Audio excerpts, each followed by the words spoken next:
11 agosto 2019, in queste immagini il pestaggio. Il sindaco di Cairano San Marco arriva con la sua auto, scende, prova a dialogare, ma la risposta è immediata. Il clima si surriscalda, nella piazzola si riunisce un gruppetto di persone, il primo cittadino continua a provare a parlare con loro.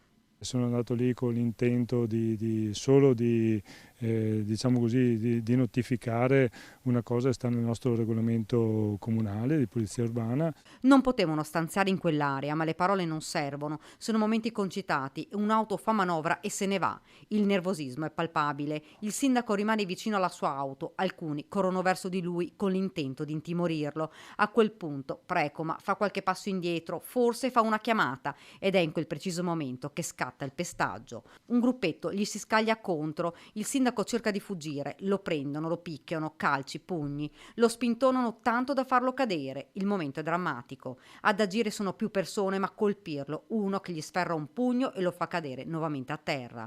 L'azione punitiva continua ancora per qualche istante, poi si allontanano lasciando il sindaco pestato a sangue a terra. A quel punto una seconda auto si allontana velocemente rischiando di investire la vittima. Ho subito un'aggressione violenta che è riconosciuta da tutti, anche dal pubblico ministero, dal giudice stesso, e quindi sono stati condannati. Gianni Precoma torna in auto, fa manovra per andare via, i nomadi gli lanciano qualcosa contro l'auto.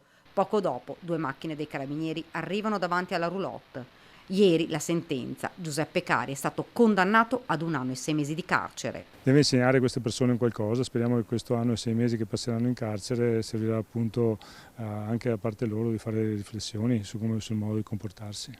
Rimangono queste immagini di una violenza inaudita.